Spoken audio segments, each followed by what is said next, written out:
Acharam? Atos 9?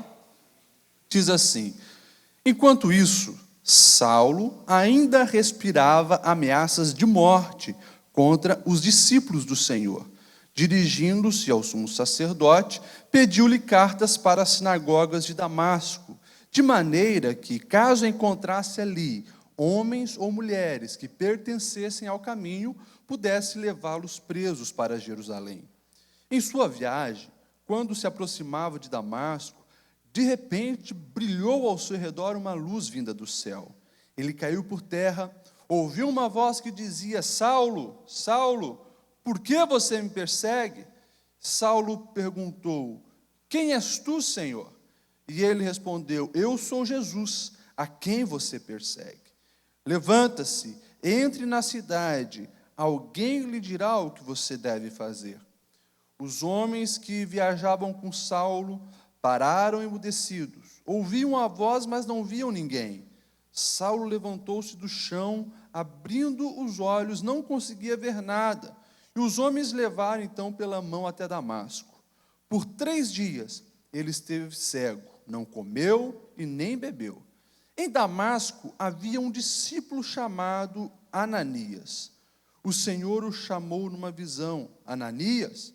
Eis-me aqui, Senhor, respondeu ele. E o Senhor lhe disse: vá à casa de Judas, na rua chamada Direita, e pergunte por um homem de Tarso chamado Saulo. Ele está orando. Numa visão, viu um homem chamado Ananias chegar e impor-lhe as mãos para que voltasse a ver. Respondeu Ananias: Senhor, eu tenho ouvido muita coisa a respeito desse homem e de todo o mal que ele tem feito aos teus santos em Jerusalém. Ele chegou aqui com autorização dos chefes dos sacerdotes para prender todos os que invocam o teu nome. Mas o Senhor disse a Ananias: vá, este homem é meu instrumento escolhido para levar o meu nome perante os gentios e seus reis e perante o povo de Israel. Eu mostrarei a ele o quanto deve sofrer pelo meu nome. Então Ananias foi, entrou na casa, pôs as mãos sobre Saulo e disse: irmão Saulo, o Senhor Jesus, que lhe apareceu no caminho por onde você vinha, enviou-me para que você volte a ver e seja cheio do Espírito Santo. E imediatamente, algo como escamas caiu dos olhos de Saulo e ele passou a ver novamente. Levantando-se, foi batizado e depois de comer, recuperou as forças. Saulo passou vários dias com os discípulos em Damasco. Amém? Ele está sentado, meus irmãos.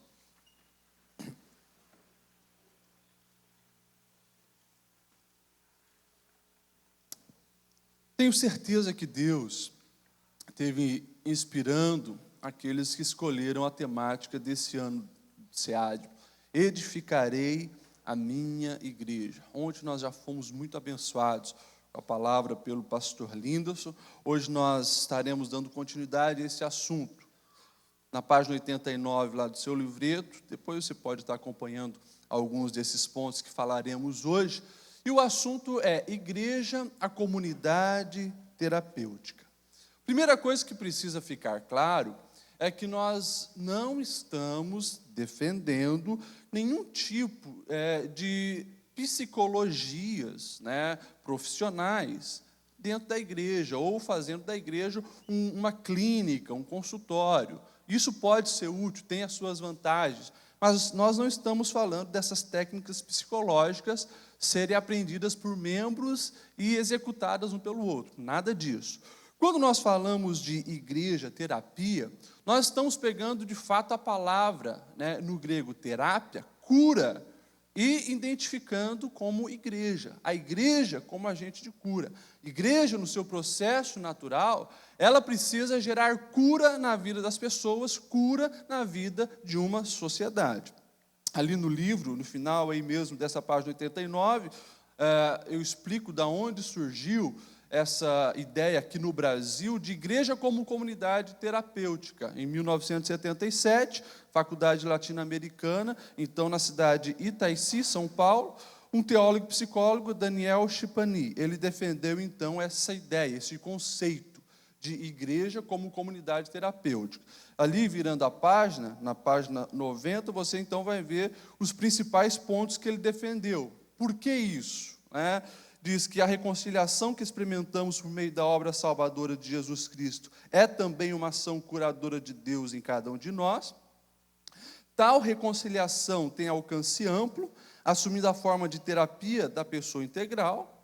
Jesus Cristo pode ser tomado como terapeuta por excelência, e cada comunidade cristã, sendo portadora da mensagem transformadora do Evangelho, deve assumir o seu amplo papel como agente dessa terapia radical. Ou seja, o que ele está resumindo aqui? Ele está dizendo que o processo da salvação em cada um de nós gera cura em nossa vida. O Evangelho gera cura em todas as áreas da nossa vida. Consequentemente, nós passamos a obedecer a um Senhor, Jesus Cristo, e seguir o seu exemplo, que é o mestre por excelência daquele que curou a alma, espírito e o biológico das pessoas, a vida das pessoas. E, claro, como seguidor de Jesus, nós precisamos obedecer às suas instruções, seguir os seus caminhos, seguir os seus preceitos e, consequentemente, não tem como desligar isso.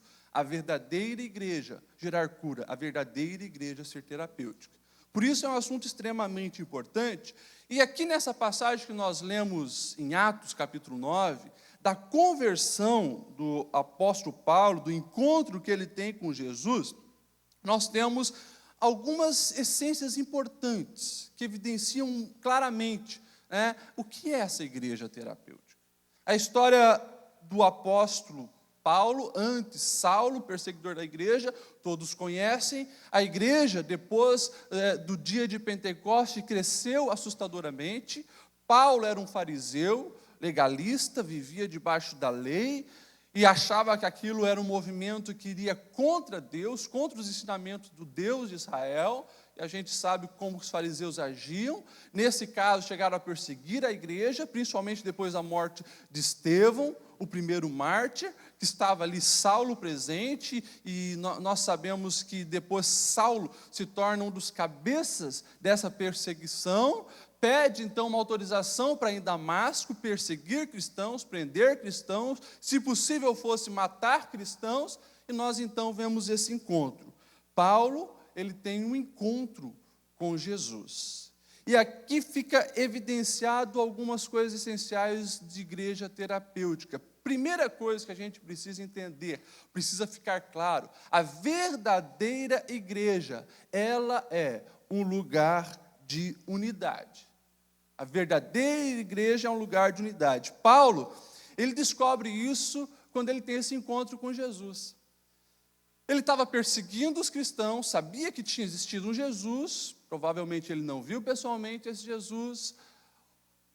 Muitos seguidores, muitos dizendo que estavam agora no caminho certo, vivendo para Deus, seguindo esse tal de mestre Jesus. Paulo não tinha tido encontro com esse Jesus, mas estava perseguindo os cristãos. Agora, você imagine, aquilo já estava na mente dele. Como pode um homem, que nem aquele Estevão, morrer daquele jeito? Essa igreja, esses homens, esse povo, seguir esse Jesus mesmo debaixo de ameaça, e no caminho para Damasco, nós vemos ali Jesus se revelando a Paulo. E a partir do versículo 3, versículo 4, versículo 5, esse diálogo que Paulo tem com Jesus inicialmente é fantástico. Em sua viagem, quando se aproximava de Damasco, de repente brilhou ao seu redor uma luz vinda do céu. Caiu por terra, ouviu uma voz que dizia: Saulo, Saulo, por que você me persegue? Quem és tu? Perguntou Saulo, e ele respondeu: eu sou Jesus, a quem você persegue. Isso aqui é extremamente interessante, porque Paulo estava perseguindo os cristãos, mas aqui ele faz uma descoberta, que esses cristãos, eles estão em tal unidade com o seu Senhor que são só corpo. Porque ele estava perseguindo gente, e de repente aparece Jesus dizendo: você está me perseguindo. Você está perseguindo, é a mim ao perseguir esse. Então ele começa a descobrir como a igreja é unida. E talvez isso, com certeza, lá na frente vai levá-lo a dizer que igreja é o corpo de Cristo, como todos nós conhecemos a importância de Coríntios 12. Isso aqui, meus irmãos, É interessante, por que terapêutico? Justamente pelo fato de que nas leis básicas do ser humano, e não estou falando teologia, né, vai de Maslow e outros estudiosos, uma das coisas mais essenciais da natureza humana é a necessidade de pertencimento, de pertencer a um país, a uma tribo, a um clã, a um grupo e se identificar com ele. Todo ser humano tem isso. Isso é natural do ser humano. Evidencia muito, a gente vê nos adolescentes. Quem aí trabalha com adolescentes vai conseguir enxergar isso muito claro. Porque o adolescente, ele já tem o seu clã inicial, o seu grupo inicial, seu local de pertencimento inicial, que é a família. Mas, claro, busca a independência ali no processo da adolescência, da maturação. E é normal você ver os adolescentes começar a procurar grupos para se identificar, para pertencer àquele grupo. De repente, você vai ver os pais vendo os filhos com comportamento estranho. Aquele garoto que nem gostava de rock and roll, chega com uma camisa preta, com o nome de uma banda, com coisas estranhas no pulso, pulseiras, tal, totalmente diferente. O que está acontecendo, filho? Não, agora eu sou metaleiro, agora eu gosto de rock pesado, tal. Mas por quê? Porque lá na escola tem um grupinho que gostava daquilo, e a necessidade dele de pertencimento, para ele entrar naquele grupo, ele começa a se comportar desse jeito. Quando Paulo ele tem esse encontro com Cristo, agora ele começa a ver que igreja é lugar de unidade, que os seguidores de Cristo eram unidos. Quando entramos para esse reino, estamos fazendo parte da maior família da terra, com os mesmos propósitos e debaixo de um senhorio, o Rei Jesus. Igreja, lugar de unidade. E é interessante porque essa unidade, ele começa agora a enxergar que é uma unidade realmente onde as pessoas se importam um com o outro. No caso de Paulo, e a gente vai ver isso depois, ele tem Ananias em primeiro lugar, se importando com ele, ajudando ele. Depois nós sabemos que Barnabé está também com ele, auxiliando, ajudando, leva-o para Jerusalém. E ele começa a descobrir uma coisa interessante, que a prática cristã é a superação do egoísmo. Essa unidade faz as pessoas abrirem mão do seu egoísmo e viverem uma pela outra, uma com a outra, uma auxiliando a outra. Ele depois, em Filipenses 2, 4 e 7, evidencia uma grande verdade. Cada um cuide não somente dos seus interesses, mas também dos interesses dos outros. Seja a atitude de vocês a mesma de Cristo Jesus. E agora ali estava Ananias, um homem preocupado com ele. Veio para ajudá-lo na sua dificuldade, estava cego. E aí a gente entra no tema anual, quem sabe? Serviço. Igreja é também o lugar de serviço. Essa unidade nos leva a servir, a agir como Jesus agia. Isso aqui, por mais que a gente talvez nem pense, é extremamente terapêutico.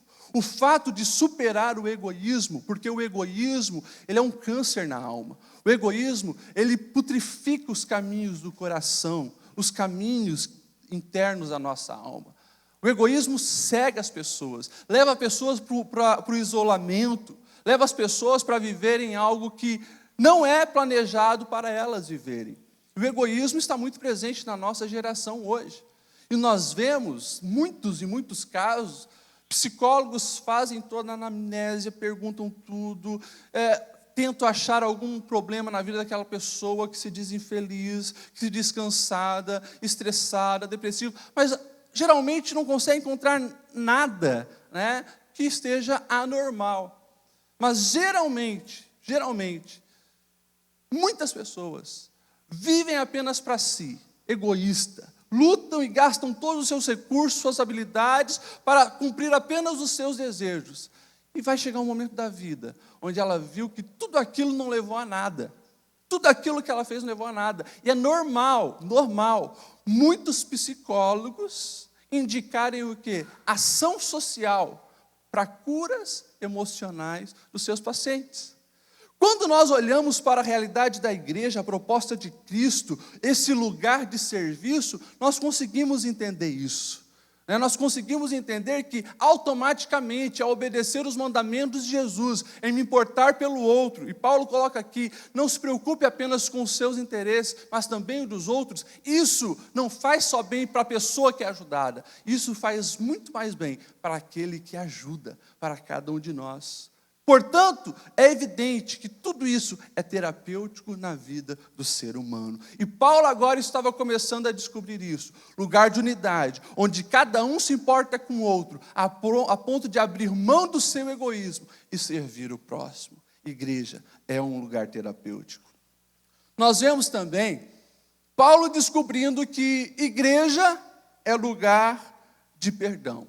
Versículo 17 diz assim: então Ananias foi, entrou na casa, pôs a mão sobre Saulo e disse: irmão Saulo, o Senhor Jesus, que lhe apareceu no caminho por onde você vinha, enviou-me para que você volte a ver e seja cheio do Espírito Santo. Irmãos,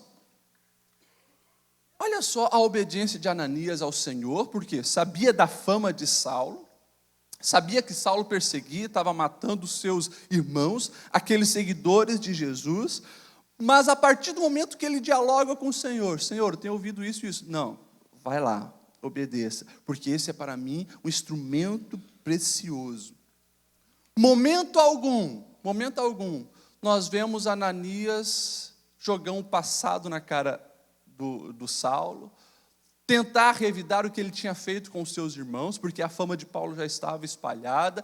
No mesmo momento em que o Senhor fala a Ananias, vai lá, é um instrumento precioso para mim, você vai ser agente de cura na vida dele. No mesmo momento, Ananias vai e obedece. Isso aqui evidencia o quê? Perdão. A gente vê nos detalhes, porque Ananias podia chegar lá, e falar, o Senhor mandou aqui, não vou muito com a tua cara, tá? Mas como o Senhor mandou, deixa eu orar por ti para você voltar a ver. Não, ele chega lá e a primeira palavra que ele diz, irmão. Ou seja, ei, já te perdoei, tenho unidade contigo. Isso aqui, irmãos, é fantástico. Quando nós olhamos os ensinamentos de Jesus a respeito do perdão, talvez um dos mais conhecidos das passagens esteja no diálogo de Jesus com Pedro querendo se achar, Senhor, devemos perdoar até 7 vezes? Jesus diz, não, Pedro, 70 vezes 7, pelo menos, ou seja, perdoe sempre. Por quê? Porque nós fomos perdoados, o pastor Lindos falou, não tem como compreender o nível de perdão que nós recebemos de Deus e não perdoarmos. Isso evidencia o quê, meus irmãos? Por que nós estamos falando de igreja terapêutica falando de perdão? Porque o perdão, ele também é um dos algozes da alma, do coração humano. A falta de liberar perdão putrifica as nossas emoções, consequentemente, o nosso comportamento. Dentro da psicologia, meus irmãos, assim, é batata, que nem diz o ditado popular. É certeiro, você pode ter certeza. Começou a gerar muitos problemas nos relacionamentos, estresse, depressão e assim por diante. Existem pesquisas nos Estados Unidos evidenciando que mais de 85% dos casos de depressão está ligado à falta de perdão. Ou seja, a gente sabe que a falta de perdão é extremamente negativo para o ser humano. Mas quando nós recebemos Cristo, fazemos parte da igreja, entramos nesse lugar de perdão, isso faz bem para a nossa alma. Ananias, em momento algum, jogou na cara de Paulo, mas ali estava liberando perdão, estava perdoando, aliviando a sua alma de qualquer tipo de amargura. E a gente sabe que quem perdoa não faz bem apenas para o próximo, faz muito bem para si mesmo, liberar perdão. E nós vemos aqui uma outra coisa interessante, o perdão de Deus atingindo a vida de Paulo. É fantástico quando o versículo diz que depois que Ananias coloca a mão sobre Paulo, ele volta a ver, e ele é batizado. é cheio do Espírito Santo. E o próprio Ananias disse: eu vim aqui porque você vai ser cheio do Espírito Santo. Irmãos, o que nós podemos aprender com isso aqui? Paulo, olha só, ele foi aquele que estava no topo do ranking dos perseguidores dos cristãos. Ele tinha matado cristãos. No caso de Estevão, o primeiro mártir, ele estava lá incentivando e provavelmente até liderando toda aquela rebelião.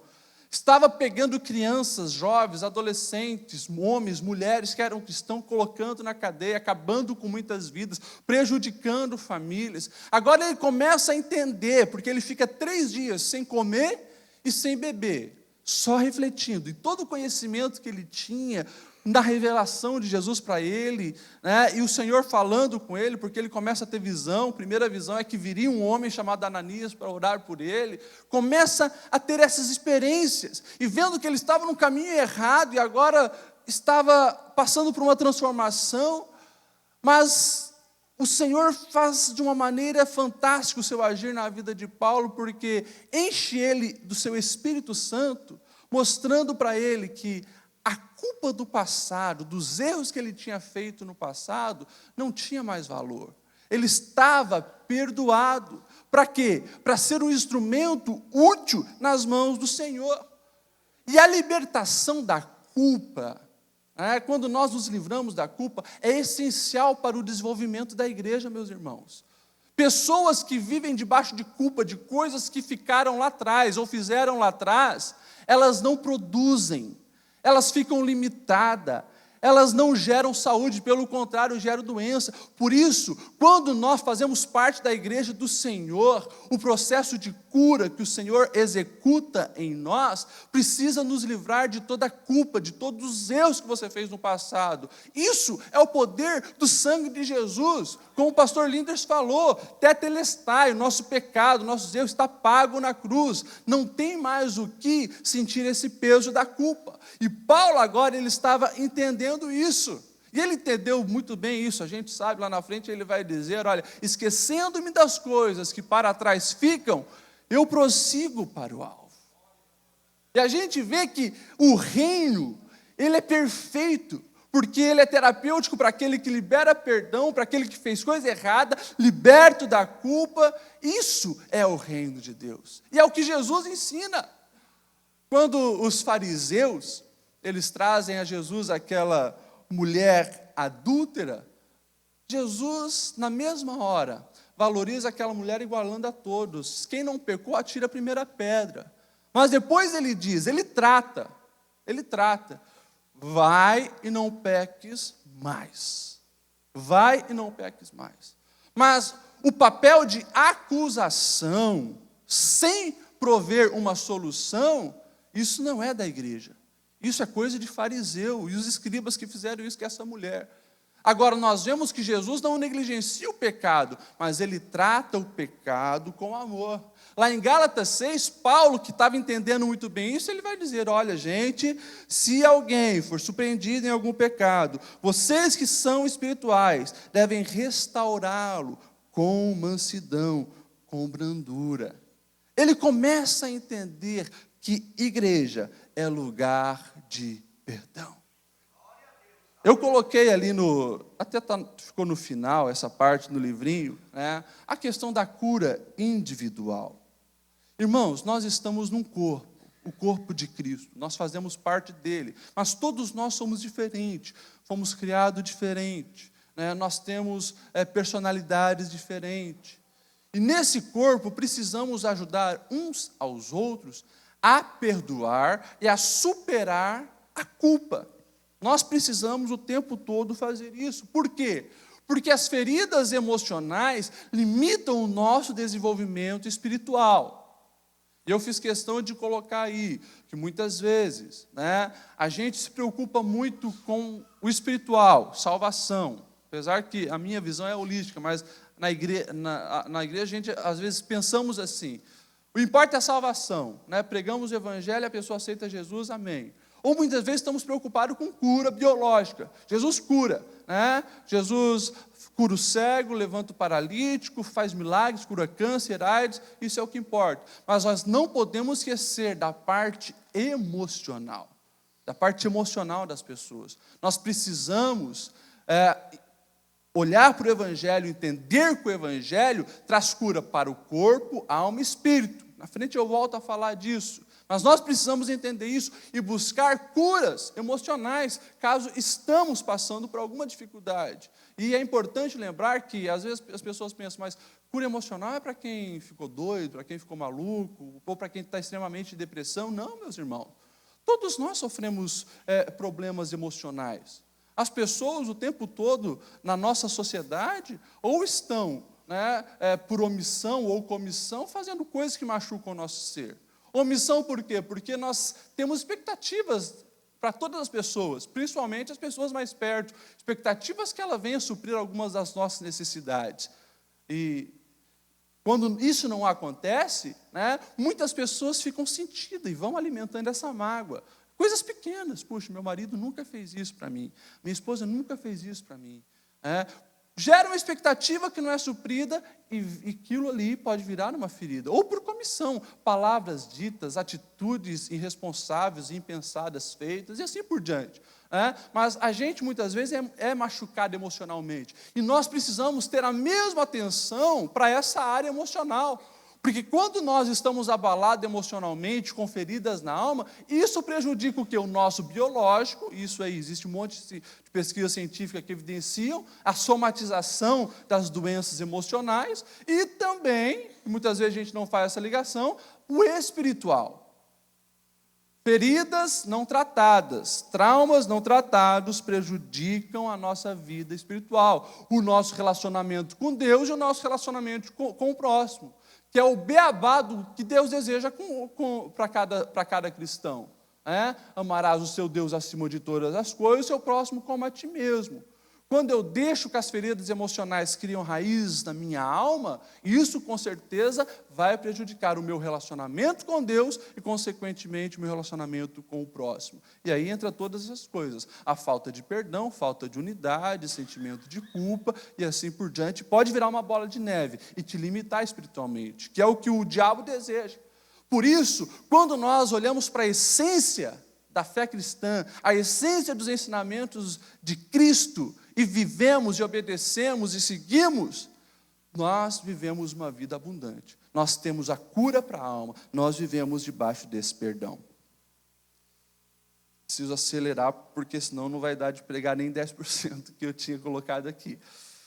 Irmãos, igreja é também lugar de amor e misericórdia.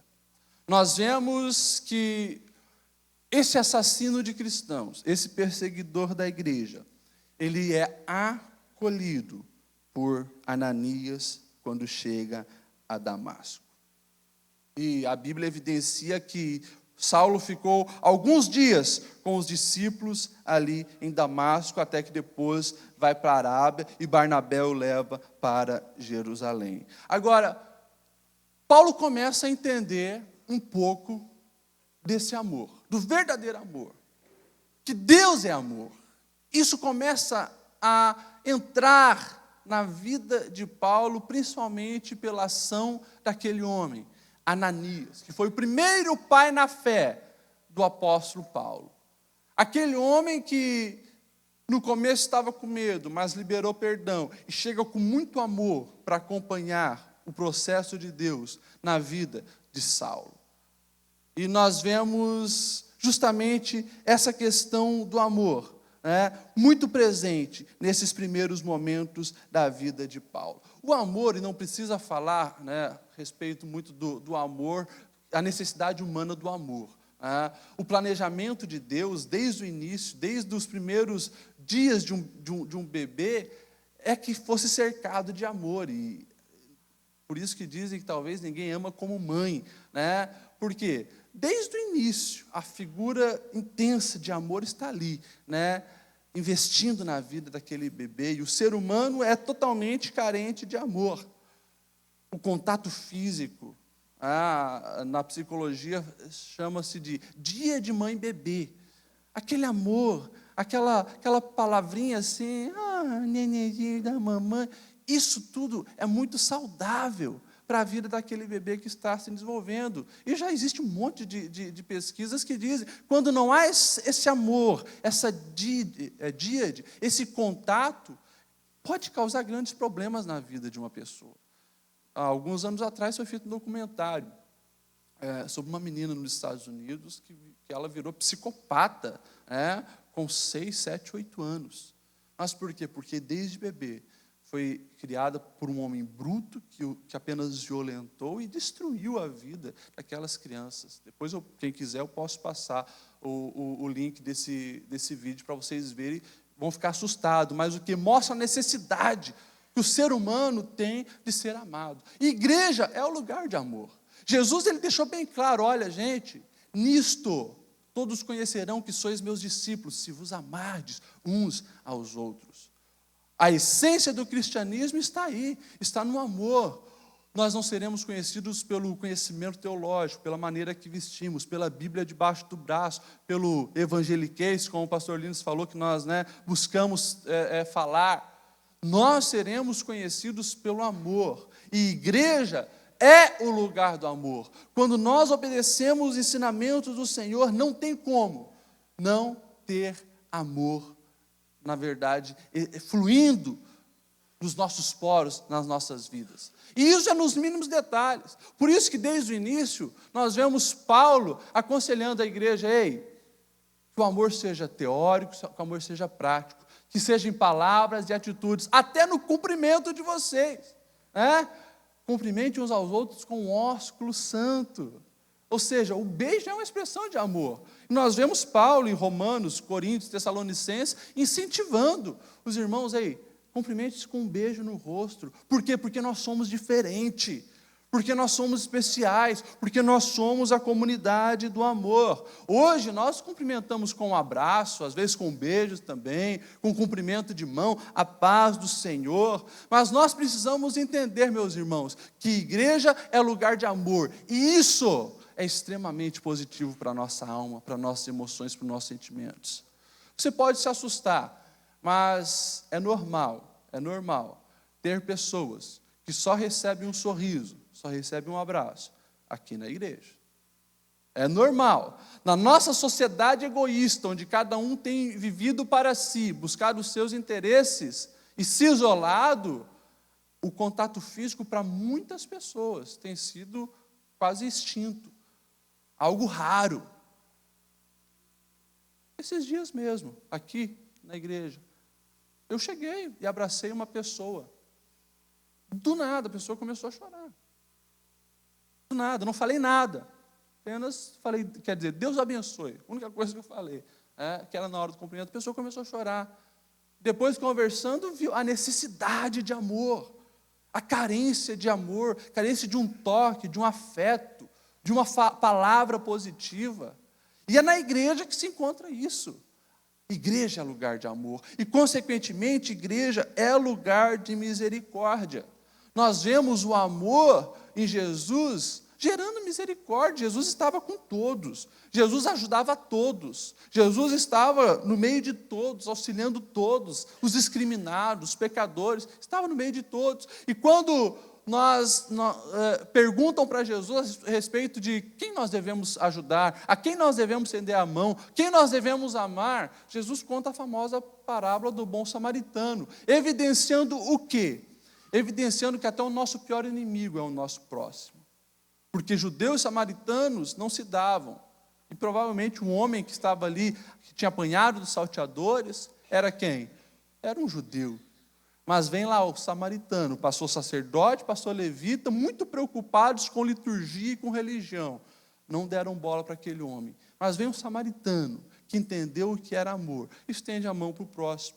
É isso que nós devemos fazer. Irmãos, eu deixei bem claro ali no livro, se o mundo hoje não está pior, é justamente porque existe a igreja.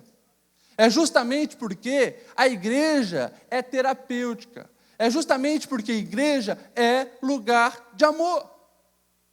Fiz questão de deixar claro, o primeiro asilo para cegos foi fundado por Talásio, um monge cristão. O primeiro dispensário gratuito foi fundado por Apolônio, um comerciante cristão. O primeiro hospital de que se tem notícias foi fundado por Fabíola, uma dama cristã. E você pode olhar tudo. Olha orfanatos no mundo inteiro.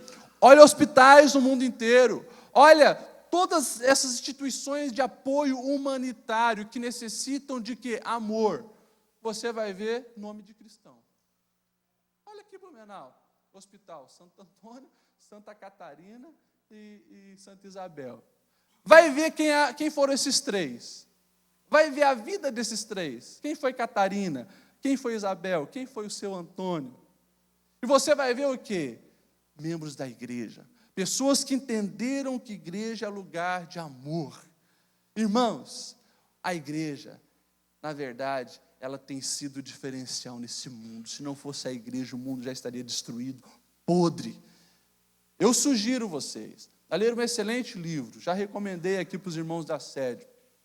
E se Jesus não tivesse nascido, James Kennedy, você vai ver o impacto da igreja em todas as áreas da sociedade, não apenas social, mas na valorização das crianças, das mulheres, na questão da evolução da ciência, na questão da evolução das artes, em todas as áreas, você vai ver o impacto da igreja. Igreja é lugar de vida, igreja é lugar de amor. Igreja é o corpo de Cristo. Vamos continuar aqui, vamos correr um pouquinho. Nós vemos que Paulo também entende que igreja é lugar de valorização do ser. Isso aqui, a gente pode olhar por duas perspectivas. Primeiro, na perspectiva de Ananias. Quem era Ananias? Onde aparece Ananias nos evangelhos? Onde está Ananias no meio dos apóstolos? Quem é Ananias? Ananias, na nossa ótica, talvez era um Zé Ninguém, mas para Deus era muito útil. Para Deus era um vaso precioso. Não era apóstolo, não tem fama, ninguém conhecia, mas é o vaso escolhido por Deus, um homem cheio do Espírito Santo, para ser o primeiro pai da fé do grande apóstolo Paulo. Ananias. E a gente começa a entender a valorização das pessoas no reino de Deus. E depois nós podemos olhar então na ótica de Paulo. Quem era Paulo? Um assassino de cristão, um perseguidor de cristão. Mas olha só a palavra que Deus usa, se referindo a Paulo, quando falou com Ananias. Vai, porque este homem é meu instrumento escolhido para levar o meu nome perante os gentios. Irmãos, isso aqui é lindo. Para Deus, todas as pessoas são preciosas e úteis. Não importa o rótulo que a sociedade colocou, não importa o comportamento que aquela pessoa teve. Para o Senhor, todos são especiais e úteis. Não preciso dizer, que isso também é natural do ser humano, a necessidade de ser reconhecido como especial e a necessidade de ser útil. Jesus mostrou isso em todos os seus ensinamentos, em todos os seus comportamentos. Jesus evidenciou isso. Jesus era aquele que sentava com os publicanos, sentava com as prostitutas, quebrou o preconceito, o pastor Isaías vai falar isso. A igreja, na verdade, que hoje infelizmente tem sido acusada de preconceituosa, na verdade é a organização mais receptiva. Não existe outra comunidade, não existe outra organização no mundo que tenha tanta diversidade, que tenha tanta aceitação. E você pode ver isso na nossa sociedade. Quem que está nos presídios, ajudando os presidiários? Vai ver lá. Você vai ver que é crente que está lá. Você vai ver que é crente. Você vai ver que o governo pega um bando de pessoas que fizeram coisas erradas e coloca lá no cárcere que está nem aí. Agora, os crentes não. Os crentes estão indo lá fazer culto, preocupado com o bem-estar deles. Os drogados da nossa nação, os viciados, Veja nas ruas, de fato, quem que está indo atrás desse povo, quem que está buscando ajudar, quem que está fazendo alguma coisa. Vai aí atrás dos centros de recuperação dos viciados, vê o nome. Vê o nome. Centro de Recuperação Bom Samaritano, Monte das Oliveiras, Vida, mas vai lá no Vida ver, né, se não é Jesus que está sendo pregado, a verdadeira vida. Ou seja, gente, a igreja, ela é extremamente acolhedora e valoriza todos, entendendo que até o pior pecador, até aquele assassino, até aquele pedófilo, até aquele que se envolveu no crime das drogas, até aquele que cometeu um monte de atrocidades, ele é amado incondicionalmente pelo Senhor e precisa ser restaurado. Essa é a visão da igreja. Igreja é lugar de valorização do ser. E agora Paulo, um assassino, está sendo chamado pelo Senhor como um instrumento escolhido para a minha obra. No primeiro ano do curso de psicologia, eu até ria com um dos amigos meus, porque muitas matérias, era para ensinar o beabá do Evangelho, que é olhar o ser humano dessa maneira a ponto de valorizar todas as histórias, valorizar todas as pessoas. Na faculdade, se gasta horas e horas e horas para tentar mostrar isso, que ao aceitar Jesus, nós começamos a obedecer os ensinamentos do Senhor, nós passamos a fazer. Irmãos, depois Paulo, entendendo isso, ele vai dizer em Colossenses 3:11, nessa nova vida, já não há diferença entre grego, judeu, circunciso, incircunciso, bárbaro, cita, escravo, livre, mas Cristo é tudo em todos. Portanto, como povo escolhido de Deus, santo e amado, revistam de profunda compaixão, bondade, humildade, mansidão e paciência. Eu louvo ao Senhor pela sua perfeita sabedoria. Todos os ensinamentos do Senhor são extremamente terapêuticos para a nossa vida, para a nossa alma, e nos levam a estar bem, a viver essa vida plena e abundante que o Senhor prometeu.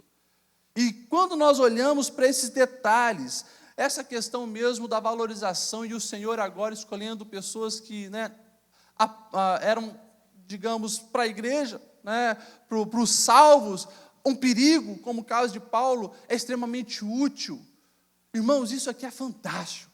O Senhor valorizar cada ser e ter para cada um de nós um plano útil na sua obra. Na verdade, isso aqui é extremamente importante, porque várias pesquisas científicas têm mostrado que um dos principais fatores de contentamento do ser humano é a sua utilidade, é quando ele se sente útil em alguma coisa. E no reino de Deus, há lugar para todos, todos são valorizados, e todos precisam entender isso, que nas mãos daquele que é o Senhor da obra, são extremamente úteis. Igreja é lugar de valorização do ser. Igreja também é lugar de alívio. Igreja é lugar de alívio. O Saulo, enquanto fariseu, ele seguia rigorosamente a lei de Deus para ser reconhecido, mas vivia debaixo daquele jugo, tentando, como todos os fariseus, cumprirem os mínimos detalhes. Na verdade, eles mesmos desenvolveram um monte de outros fardos para si, baseado na lei de Moisés, mas viviam ali, extremamente presos àquilo ali. Na verdade, eles até entendiam que eram aceitos e amados por Deus se obedecesse à lei. Daí, agora ele encontra Jesus, que o ama intensamente, ele conhece os cristãos que estão amando profundamente, e ele percebe que o amor de Deus sobre ele é um amor incondicional. Ele não vai ser amado por fazer o certo, mas ele entendeu que agora ele vai fazer o certo porque foi amado primeiro. Irmãos, igreja é lugar de alívio. E hoje nós vemos uma sociedade muito presa na perfeição e colocando sobre as pessoas um fardo de perfeição. que você tem que ser tudo, desde o biológico, do físico, para ser amado, para ser aceito, para ser reconhecido, você tem que ser perfeito. Nós vemos as pessoas trilharem esse caminho, buscando essa tal de perfeição, essa autossuficiência, e não encontram, chegam no final da vida acabado. E daí nós olhamos para Jesus e ele diz: ei, venham a mim, todos que estáis cansados, sobrecarregados, eu vou aliviar vocês. Tomem sobre vocês o meu jugo e aprendam de mim, pois sou manso e humilde de coração, e assim encontrarão descanso para a vossa alma. Isso aqui é fantástico, meus irmãos. Isso aqui é fantástico, porque Jesus ele diz: olha, vocês precisam ser perfeitos. Ele não diz isso. Ele diz: aprendam de mim. E aqui está o grande diferencial de Jesus. Ele não diz: aprendam de mim que sou extremamente poderoso. Aprendam de mim que sou capaz de fazer milagre. Na verdade, os super-heróis, se fosse reivindicar aí o seu potencial, o seu conhecimento, nenhum usaria essas qualidades. Mas o Senhor faz questão: ei, aprendam de mim, eu sou manso. Extremamente importante no relacionamento à mansidão. E eu sou humilde, a ponto de aprender com tudo e com todos. As características que o Senhor traz para si são fantásticas, mas o mais importante é isso: nós sabemos que ao seguir o Senhor, nós temos o nosso fardo aliviado. Ao seguir ao Senhor, nós não precisamos entrar nos rótulos opressores do mundo, rótulos de perfeição, mas entender que eu sou aceito pelo Senhor de uma maneira incondicional, e o trabalhar dele em mim é que vai fazer eu ser uma pessoa melhor, mas o amor dele é incondicional. Fiz certo ou fiz errado, o Senhor me ama. É claro, nós vamos buscar a fazer o que é certo, porque Ele já entrou em nós. Nós reconhecemos e entendemos que fomos amados por Ele. Mas isso aqui é extremamente importante, Paulo estava entendendo. Correr, para finalizar. Igreja é lugar de saúde integral. Versículo 18 e 19 diz assim: imediatamente, algo como escama caiu dos olhos de Saulo. Ele passou a ver novamente, levantando-se, foi batizado, depois de comer, recuperou as forças. Quando nós olhamos para esse texto, nós vemos preocupações na área biológica, espiritual e emocional de Paulo. Nós vemos ele recebendo a cura e recebendo alimento para o seu físico. Nós vemos ele sendo batizado e cheio do Espírito Santo, restauração espiritual. Nós vemos ele ser perdoado, ser liberto da culpa, a cura emocional. Irmãos, isso aqui é extremamente importante, porque igreja é lugar de saúde integral. Quando Jesus se encontrava com as pessoas, ele priorizava isso. Nós vemos o pequeno publicano Zaqueu, chefe dos publicanos, sobem lá na árvore para ver Jesus, e Jesus chega e diz: ei, eu quero ir para a sua casa. E lá há uma restauração espiritual. Lá há uma restauração espiritual. Nós vemos aquele homem aceitando a Cristo e evidenciando a cura espiritual, a ponto de agora se importar com o próximo e dizer: olha, eu vou restituir tudo aquilo que eu peguei que era indevido, vai voltar. Arrependimento. Mas aí tem uma frase linda que Jesus diz, porque havia problemas emocionais na vida daquele Zaqueu publicano. Um judeu que trabalhava para os romanos, consequentemente rejeitado e discriminado pelo seu povo. Daí Jesus diz: hoje a salvação chegou nessa casa, porque este também é filho de Abraão. Ou seja, cura aqueles traumas de exclusão. Agora ele volta a pertencer ao povo de Deus. Ele também é filho de Abraão. Quando nós vemos o endemoniado gadareno, Jesus chega e expulsa aqueles demônios que estavam possuindo aquele corpo, liberta ele, cura espiritual. Só que, você imagine, um homem que tinha fama de ninguém conseguir segurar, andava no meio dos mortos, andava no cemitério, provavelmente tinha abandonado sua família, destruído o seu lar e causado algo muito prejudicial na sua casa. Quando ele é curado, ele olha para Jesus e diz: deixa eu seguir-te, deixa eu ir contigo. Mas Jesus, sabendo que havia coisas importantes que ficou para trás, diz: ei, você vai para a tua casa e lá você vai evidenciar toda essa transformação que aconteceu na sua vida. Nós vemos o caso do paralítico de Betesda, quando Jesus chega, pergunta para aquele homem: quer ser curado? Mas não tem ninguém que me coloque nas águas quando são agitadas. E a gente sabe que ali, no tanque de Betesda, acontece a cura física. Aquele homem passa a andar. Ele vai para o templo, os fariseus interrogam: mas quem te curou, tal. Jesus, ele volta atrás daquele homem. Ali, Jesus não fala nada de quem ele era, a cura espiritual. Ali aconteceu a cura biológica. Mas Jesus faz questão de sair do tanque de Betesda e ir atrás daquele homem. E eles se encontram novamente.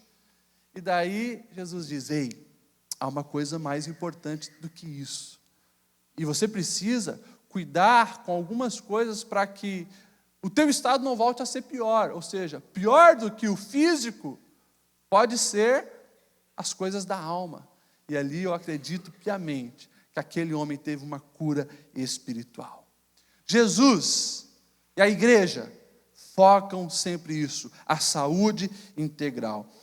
Tinha mais algumas coisas para falar a respeito de igreja, lugar de compartilhamento, igreja, lugar de vida, e assim por diante, mas fica para uma outra oportunidade. Caminhando para o fim, o que nós precisamos entender, meus irmãos? Que igreja é uma comunidade terapêutica, porque ela cura as nossas vidas e, consequentemente, elas geram cura para a sociedade. Eu encerro citando a introdução do pastor Linderson ontem, a questão de identidade. O pastor Linderson usou o exemplo dos jovens babilônicos, quando foram para a Babilônia, os jovens judeus quando foram para a Babilônia, Daniel, Misael, Ananias e Azarias. Primeira coisa trocada é a sua identidade, os nomes mudam, a língua muda, até a comida eles queriam mudar, mas eles não aceitam. Mas estavam em lugares totalmente diferentes. Vamos tirar a identidade. Os babilônicos faziam isso para destruir as outras nações. E a gente vai ver os gregos também fazendo isso. Alexandre o Grande entendia. Quer destruir, quer dominar uma cultura, destrói com a cultura. Quer destruir uma nação, destrói com a cultura dela. E a gente vê o helenismo, a implantação da cultura grega, onde eles chegavam e dominavam.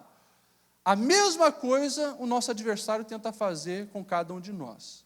Com a igreja, distorcer a identidade da igreja. E é importante a gente finalizar isso, entendendo que a nossa identidade, ela precisa reproduzir a identidade de Cristo. O nosso referencial de vida é Jesus. O plano de Deus para cada um de nós é que nós venhamos reproduzir o comportamento de Jesus. Ele é o nosso referencial, ele é o cabeça da igreja. E a gente precisa seguir esse caminho.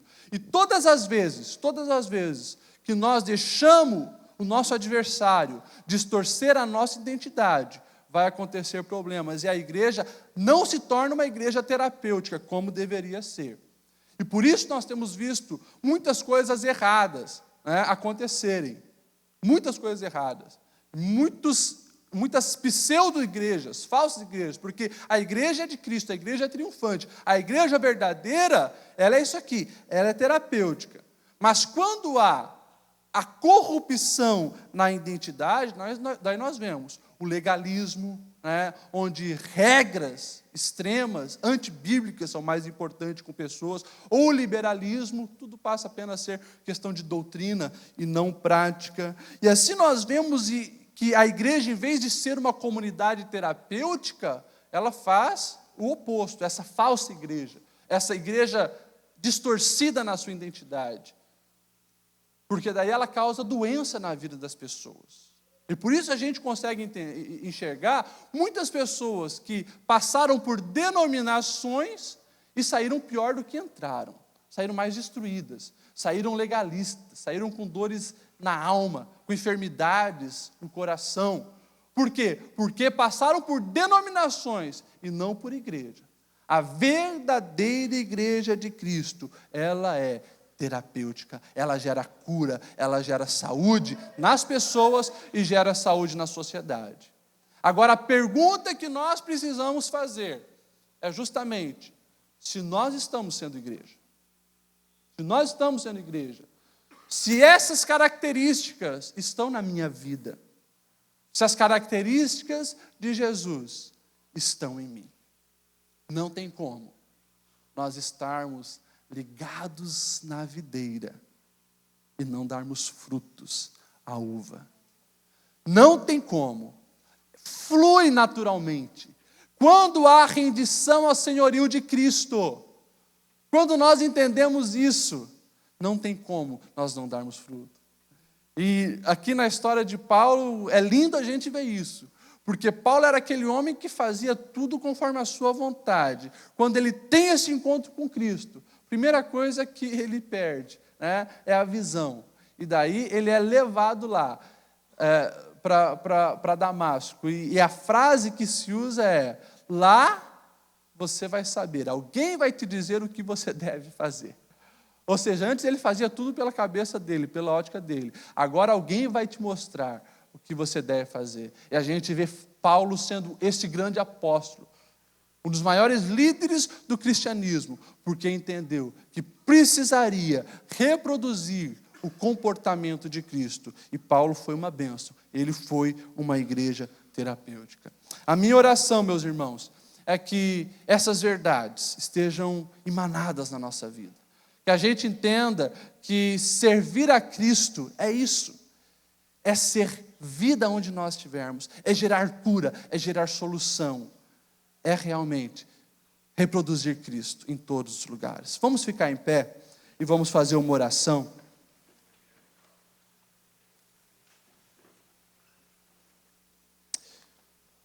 Irmãos, que a gente possa entender isso. A sociedade hoje, ela precisa de cura, de cura, de cura. Muitas pessoas têm conhecido apenas denominações procurando a cura e não encontram. Mas existe uma igreja, a igreja de Cristo, o corpo de Cristo, onde Ele é o cabeça, onde Ele é o líder, aonde essas virtudes terapêuticas acontecem. E isso precisa emanar na nossa vida. E nós vamos orar agora, para que essas características venham fazer parte da nossa vida, para que o Senhor lapide em nós tudo aquilo que precisa ser mudado. Tira de nós toda a influência babilônica, toda a influência que o diabo tem colocado, tentado destruir, desvirtuar a nossa identidade.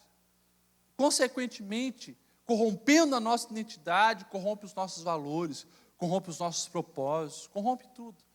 Nós precisamos continuar ligado ali no corpo, deixar que o Senhor nos oriente, o Senhor nos guie, o Senhor comande a nossa vida. Vamos orar? Senhor Deus, obrigado, Pai, pela Tua palavra, obrigado pelos Teus ensinamentos, obrigado pelas Tuas verdades, Senhor. Nós vimos que o Teu plano é que a igreja gere saúde, vida em todos e a partir de todos. Deus, Tu conheces cada um dos Teus filhos que estão aqui, Senhor. Tu conheces a nossa vida. E Tu sabes, Senhor, que nós precisamos de restauração. Nós precisamos de cura para gerar cura. Trabalha em nós aquilo que precisa ser trabalhado, Senhor. Não deixe, Pai, o nosso adversário corromper a nossa mente, a nossa identidade. Nós queremos, Senhor, reproduzir os Teus ensinamentos, o Teu comportamento. Portanto, Senhor, trabalhe nas nossas vidas, para que nós venhamos continuar ligados a Ti o tempo todo. Abençoa os Teus filhos, Senhor. E que aqui, Senhor, esteja realmente os agentes de avivamento, os agentes de cura, aqueles que não ficarão apenas na teoria, mas colocarão em prática, Senhor, sendo agentes de cura, agentes de perdão, agentes de alívio, agentes de valorização de pessoas, Deus. Que a Tua graça emane em nós e que nós venhamos realmente ser relevantes, saradores, terapêuticos numa sociedade doente, numa sociedade prejudicada, Senhor. Nós nos colocamos ao Teu dispor. Faça em nós o Teu querer, assim como fizeste na vida de Paulo. Eis-nos aqui, Senhor. Amém. Amém.